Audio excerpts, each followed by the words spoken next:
Hey, what is up, YouTube? It's me, Original Readings.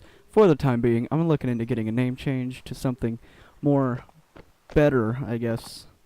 But today we're gonna be reviewing Mount&Blade Warband Console Edition. I almost forgot what I was gonna say there.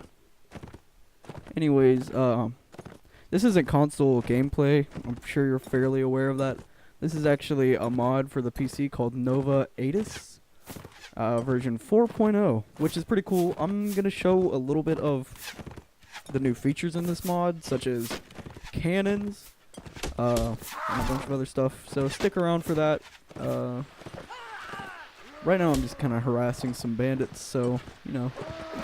But anyways, let's get down to the Warband console review. Sorry I couldn't have gameplay of the console version. I don't have the console. Well, that's funny. No, I don't have a thing to record the console version with. I am reviewing it for the PS4, so it could very well be very different on Xbox One. I don't own an Xbox One. I did, but I sold it. Anyways, this is a very off-topic review. So anyways, let's get down to it. The gameplay itself is fine. 30 FPS. Well, I think it's set to like 45 FPS, but it hits 30. It might be even set to 60, but it hits 30 a lot. You'll notice some frame droppage.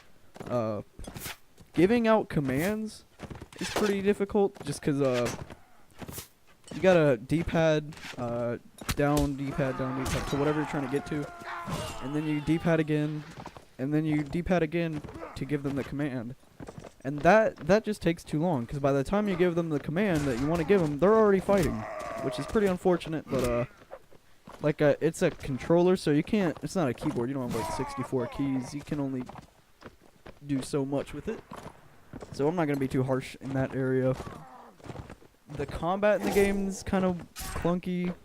Well, at least for me, because you know I've been playing PC for about 2 to 3 years now, so I haven't really touched a controller in between there. So for 2 years without a controller, that's quite a long time to go without touching a controller. So maybe it's a lot better if you know how to use a controller, but I don't. Let's see, what else? The multiplayer is alright. Some of the weapons are really unbalanced though, like what is it? The Serenids have really OP archer melee weapons for some reason. Because I mean, it's an archer, but their melee weapons are literally like God. You could beat a Nord swordsman with that, and that's pretty ridiculous to me. There's an autosave feature, which is really annoying, because I mean, it's autosave. Nobody likes autosaves. And I remember I got really screwed over due to the autosave feature, because you couldn't turn it off, or I can't turn it off at least.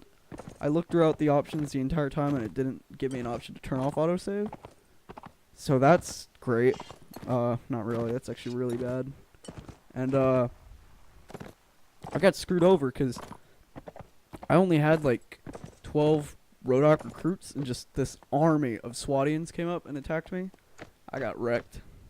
And due to the autosave, I couldn't save scum like the save scumming keck I am. I'm just trying to get to the part where I use the cannon, because the cannon is such a cool feature. The game itself on console would be a lot better if they added in mod support, or even just like little DLC. Because there's a Mount&Blade with fire and sword. There's the original Mount&Blade that they could add.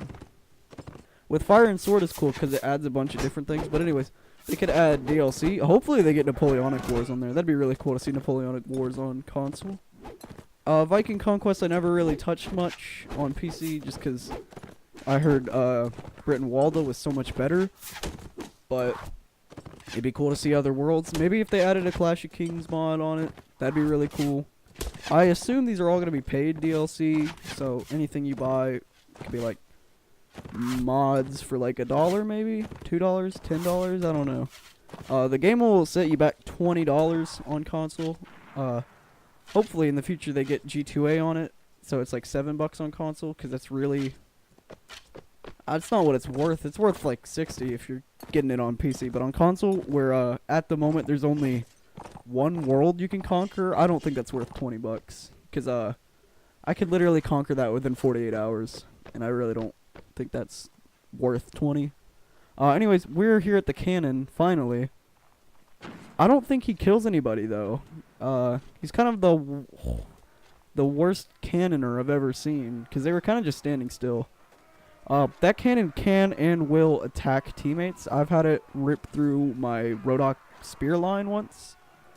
Anyways, back to the review. Multiplayer is fine, fun. I was playing it with a friend earlier, actually. We were having a blast. The game itself is fine.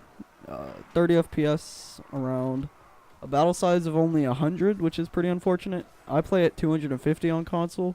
Or, not on console, on PC. But I mean, you know, it's a console. Maybe on the PS4 Pro they could do a little bit more. Because I heard it's like a 4K GPU or whatever. Which is pretty good for a console GPU. Considering the fact that most PCs can't run 4K 60 FPS. Not even the 1080 can do that on every game. I doubt it could do it on Mount&Blade since Mount&Blade's so unoptimized. But anyways, I'm going to call that there. Overall, I'd give the game an 8 out of 10 rating on console just because it's Mount&Blade and I'm biased because it's such a great game. Great community. There's actually a really well-developed community surrounding Mount&Blade. It's small but really nice. And yeah, that's going to be my review. Make sure to stop by and get it if you haven't already gotten it.